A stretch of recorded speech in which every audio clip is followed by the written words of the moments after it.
శ్రీ గురుభ్యో నమ. శ్రీ మహాగణాధిపతయ నమ. శ్రీ సరస్వతి నమ. విప్లరా వ్యాసప్రోక్త మహాభారత ఇతిహాసం యథాతథంగా చెప్పుకున్నాం. ఇందులో భాగంగా నిన్నటి వరకు మనం ఆది సభ, అరణ్య, విరాట, ఉద్యోగ, భీష్మ, ద్రోణ, కర్ణ, శల్య, సౌప్తిక, స్త్రీ పర్వాలని 11 పర్వాలు పూర్తి చేసాం. 18 పర్వాల్లో 12వదైన శాంతి పర్వంలో కూడా మనం 118 అధ్యాయాలు పూర్తి చేసాం. ఈ రోజున 119వ అధ్యాయాన్ని ప్రారంభించే ముందు వ్యాస భగవాను ప్రార్థన చేసుకుందాం. వ్యాసాయ విష్ణు రూపాయ వ్యాస రూపాయ విష్ణవే నమో వై బ్రహ్మనిధయే వాసిష్ఠాయ నమో నమః. నారాయణం నమస్కృత్య నరం చైవ నరోత్తమం దేవీం సరస్వతిం వ్యాసం తతో జయముదీరయేత్. సమర్థ సద్గురు సాయినాథ్ మహారాజ్ కీ జై. భీష్మ ఉవాచ సస్య ప్రకృతిమాపన్నః పరం దైన్యముపగతః ఋషిణాం కృతః పాప తపోవన బహిష్కృతః. భీష్ముడు చెబుతున్నాడు, ఆ కుక్క పూర్వరూపంతో మిక్కిలి దైన్యాన్ని పొందింది. ఋషి హూంకరించి ఆ పాపిని తపోవన నుండి వెళ్ళగొట్టాడు. ఏవన్ రాజ్ఞామతిమతా విదిత్వా సత్య శౌచతాం ఆర్జవం ప్రకృతిం సత్యం శ్రుతం వృత్తం కులందమం అనుక్రోశం బలం వీర్యం ప్రభావం ప్రశ్రయం క్షమాం భృత్యాయే యత్ర యోగ్యాశ్చు తత్ర స్థాప్య సురక్షిత. ఈ రీతిగానే రాజు కూడా బుద్ధిమంతుడై భృత్యుల యొక్క నిజమైన పరిశుద్ధతను, రుజుత్వాన్ని, స్వభావాన్ని, సత్యవాదిత్వాన్ని, పాండిత్యాన్ని, నడతని, కులాన్ని, ఇంద్రియ నిగ్రహత్వాన్ని, దయను, బలాన్ని, పరాక్రమాన్ని, ప్రభావాన్ని, వినయాన్ని, క్షమా మొదలైన వాటిని బాగా తెలుసుకొని ఎవరు ఎక్కడ యోగ్యులో వారిని అక్కడ నియమించి చక్కగా రక్షించాలి. నాయన నా పరీక్ష మహీపాల సచివం కర్తుమర్హతి అకూలీన నరాకీర్ణ నరాజా సుఖమేధతే. రాజు పరీక్షించకుండా ఎప్పుడు మంత్రిని నియమించకూడదు. నీచ కులాల వారితో కలిసి రాజు సుఖాన్ని వృద్ధిని పొందలేడు. కులజః ప్రాకృతో రాజ్ఞ స్వకులీనతయా సదా న పాపే కురుతే బుద్ధిం బిజ్జమానోప్యనాగసి. కులీనుడైన మంత్రి తప్పు చేయకుండా ఒకవేళ రాజు చేత దండింపబడినా అతడు అభిజాత్యం చేత ఎప్పుడు మనసులో పాపాన్ని తలపెట్టడు. అకులీనస్తు పురుష ప్రాకృత సాధు సంశ్రయాత్ దుర్లభైశ్వర్యతాం ప్రాప్త నిందిత శత్రుతాం వ్రజేత్. నీచకులజుడు మంత్రిగా మంచిరాజు యొక్క ఆశ్రయాన్ని పొంది దుర్లభమైన ఐశ్వర్యాన్ని పొందినప్పటికీ నింద పొందితే మాత్రం రాజు చేత నింద పొందినప్పుడు ఖచ్చితంగా శత్రుత్వాన్ని వహిస్తాడు. కులీనం శిక్షితం ప్రాజ్ఞం జ్ఞాన విజ్ఞాన పారగం సర్వశాస్త్రార్థతత్వజ్ఞం సహిష్ణుం దేశిజం తథా కృతజ్ఞం బలవంతం చ క్షాంతం దాంతం జితేంద్రియం అలుబ్ధం లబ్ధ సంతుష్టం స్వామి మిత్ర బుభూషగం సచివం దేశకాలజ్ఞం సత్వసంగ్రహణే రతం సతతం యుక్త మనసం హితైషిణమదిద్రయం యుక్తచారం స్వవిషయే సంధి విగ్రహ కోవిదం రాజ్ఞస్త్రివర్గవేత్తారం పౌనజాన ప్రేత ప్రియం ఘాతక వ్యూహ తత్వజ్ఞం బలహర్షణ కోవిదం ఇంగితాకారక తత్వం జ్ఞం యాత్రా జ్ఞాన విశారదం హస్తి శిక్షా శ్రుతత్వజ్ఞం అహంకార వివర్జితం ప్రగల్భం దక్షిణం దాంతం వరుణం యుక్తకారిణం చౌక్షం చౌక్షజనాకీర్ణం సుముఖం సుఖదర్శనం నాయకం నీతి కుశలం గుణచేష్టా సమన్వితం అస్తబ్ధం ప్రసృతం శ్లేక్ష్ణం మృదువాదినమేవ చ ధీరం శూరం మహర్ధిం చ దేశకాలోపపాదకం.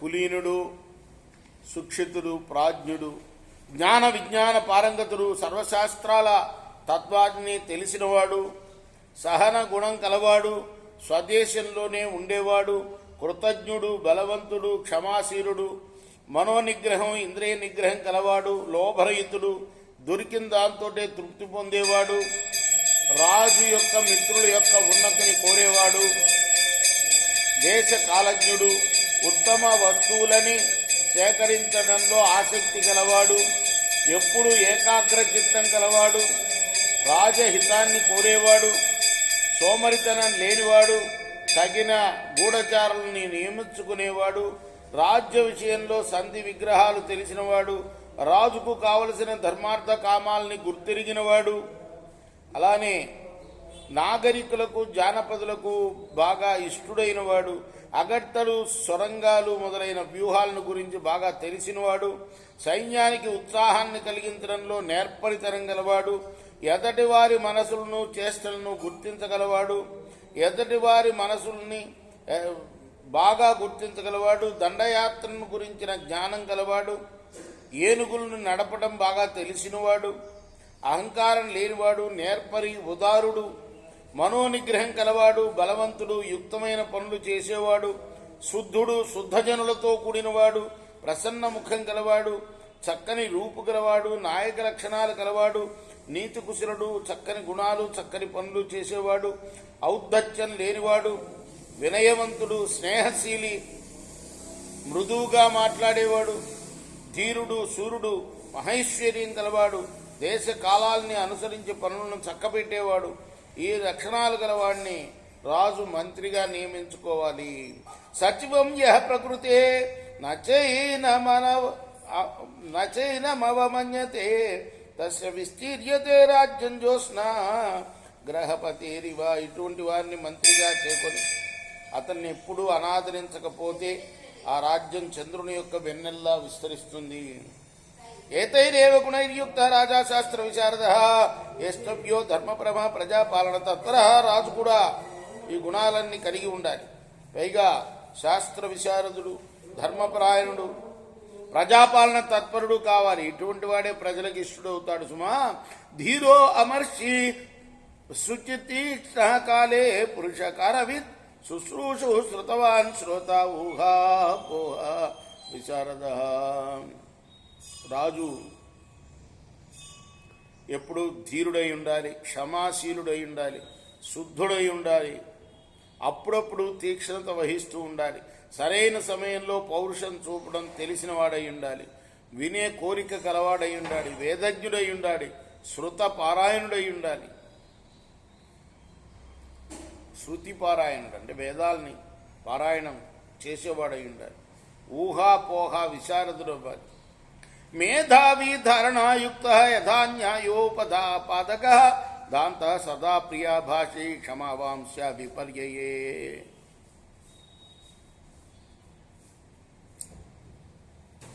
శృతవాన్ అయి ఉండాలి, శ్రోత కూడా అయి ఉండాలి. శ్రోత అంటే నిజానికి అర్థం శృతుల్ని వినేవాడు శ్రోత. అతను వేదం వింటూ ఉండాలి, వేదం చదువుతూ ఉండాలి. రాజు అయినవాడు రెండూ చెప్పారు రాజుకి. బ్రాహ్మణుడు, రాజు, వైశ్యుడు వీళ్ళ ముగ్గురు కూడా ఉపనయనం అయిన వాళ్ళు కాబట్టి వీళ్ళు వేదాధ్యయనం చేయాలి, వేదం చదువుకోవాలి, వేదం వినాలి. ఈ రెండు చెప్పటమేమో బ్రాహ్మణుడు ఒక్కడే చేయొచ్చు, కానీ వినటము తర్వాత చదవటము వీళ్ళిద్దరు మిగతా ఇద్దరు కూడాను రాజు వైశ్యుడు కూడా చేయాలి. అందుకోసం ఇక్కడ రాజలక్షణాల్లో అది కూడా చెప్పారనమాట. శృతవాన్ శ్రోత రెండు. మేధావి ధారణాయుక్త యథా న్యాయోపపాదక దాంత సదా ప్రియా భాషి క్షమావాంశ విపర్యయే. మేధావి ఉండాలి రాజు, ధారణ కలిగిన వాడై ఉండాలి, యథోచిత న్యాయాన్ని చేసేవాడై ఉండాలి, సంయమనం కలవాడై ఉండాలి, ఎప్పుడు ప్రియంగా మాట్లాడుతూ ఉండాలి, శత్రువులందు క్షమాగుణం కలిగిన వాడు కూడా అయి ఉండాలి. దానాచ్చేతే స్వయంకారి శ్రద్ధాలు సుఖదర్శన ఆర్తహస్త ప్రదో నిత్యం ఆప్తామాచో వయే నయేరత. దాన పరంపరను కొనసాగించాలి, శ్రద్ధాలు అయి ఉండాలి, తర్వాత ఆర్తులకు చేయూతనిచ్చేవాడు అయి ఉండాలి, ఎప్పుడు ఆప్తులైన అమాత్యులు కలవాడై ఉండాలి. నీతి పరాయణుడై ఉండాలి. నాహంవాది నా నిర్ద్వంద్వో నయత్కించిన కారక కృతే కర్మణ్యమాచారం కర్త భృత్య జనప్రియ. అహంకారం లేనివాడై ఉండాలి. నిరంకుశుడు కానివాడై ఉండాలి. వ్యర్థపు పనులు చేయనివాడై ఉండాలి. అమాత్యులు చేసిన పనులకు బాధ్యత వహించేవాడై ఉండాలి. భృత్యజనులకు ఇష్టుడై ఉండాలి.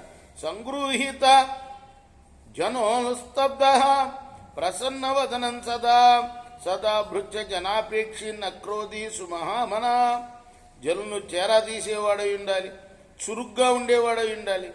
సదా ప్రసన్న ముఖం గలవాడై ఉండాలి. ఎప్పుడు సేవకుల యొక్క యోగక్షేమాలను ఆపేక్షించేవాడై ఉండాలి. క్రోధం లేనివాడై ఉండాలి. మంచి గొప్ప మనస్సు గలవాడై ఉండాలి.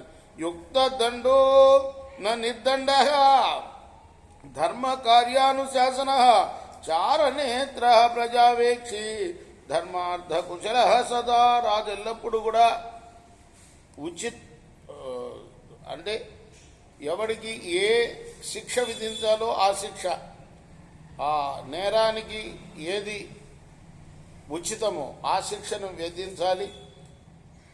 అలానే దండించని వాడు కాకూడదు, దండిస్తూనే ఉండాలి నేరస్తుల్ని. ధర్మకార్యాలను ఆచరింపజేయాలి. తర్వాత గూఢచారులను తమ నేత్రాలుగా చేసుకోవాలి. ప్రజలను కనిపెట్టి ఉండాలి. ధర్మార్థాల విషయంలో నేర్పరి ఉండాలి. అలానే రాజా గుణ శతాకీర్ణ ఏస్తవ్యస్తాదృశో భవేత్ యోధాశ్చైవ మనుష్యేంద్ర సర్వే గుణగణైర్వృత అన్యే స్తవ్యా సుపురుషా సహాయ రాజ్యధారణే నా విమానయితవ్యాస్తే రాజ్ఞా వృద్ధిమవీప్సిత. రాజుకు 100 గుణాలు ఉండాలయ్యా. అటువంటి వాడే ప్రజలకి ఇష్టడవుతాడు. అతని దగ్గర ఉండే యోధులు కూడా అందరూ గుణగణాలతో కూడి ఉండాలి. రాజ్య పాలనకు మంచి వారిని సహాయకులుగా వెతుక్కోవాలి. రాజు తన అభివృద్ధిని కాంక్షించేవాడైతే వారిని ఎప్పుడు కూడా అవమానించకూడదు. యోధా సమర సౌటీరా శస్త్రకోవిద కృతజ్ఞా శస్త్రకోవిద ధర్మశాస్త్ర సమాయుక్త పదాతి జనకమృత అభయాగుణ పృష్ఠారథ చర్యా విశారద ఈశ్వస్త్ర కుశల యస్య తస్యేయం నృపతేమహి. యోధులు, సమర పండితులు, కృతజ్ఞులు, శస్త్రకోవిదులు, ధర్మశాస్త్రయుక్తులు, పదాతి జనులతో కూడినవారు, నిర్భయులు, గజారోహణ చేసేవారు, రథాన్ని నడపడంలో ఆరితేరిన వారు, బాణాలని అస్త్రాలను సంధించడంలో నేర్పరులు అయి ఉంటే ఈ భూమి ఆ రాజుదే అవుతుంది. అలానే సర్వసంగ్రహణే యుక్త నృపో భవతి సదా ఉత్థానశీలో మిత్రాఢ్య స రాజా రాజసత్తమ. అందరినీ చేకూర్చుకోవడంలో నిమగ్నుడై ప్రయత్నశీలుడై మిత్రులు గల రాజు రాజోత్తముడవుతాడు. సుమా శక్యాశ్చాశ్వసహస్రేణ వీరారోహణ భారత సంగృహీత మనుష్యేన కృష్ణా చేతుం వసుంధరా. ఓ మహారాజా, ధర్మరాజా, ఈ చెప్పిన రీతిగా మనుషులందరినీ కూడా సంగ్రహించుకున్న రాజు కేవలం 1000 మంది అశ్విక వీరులతో ఉన్నప్పటికీ ఈ సంపూర్ణ భూమండలాన్ని జయించగలడయ్యా. ఇది శ్రీ మహాభారతే శాంతి పర్వణి రాజధర్మానుశాసన పర్వణి స్వర్షి సంవాదే అష్టాదశ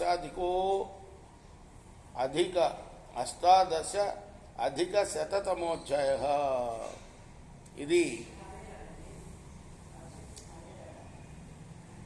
మహాభారత ఇతిహాసంలోని శాంతి పర్వంలోని 118వ అధ్యాయం. రేపు 119వ అధ్యాయం ప్రారంభం చేద్దాం. కృష్ణార్పణమస్తు. సాయి కృష్ణార్పణమస్తు.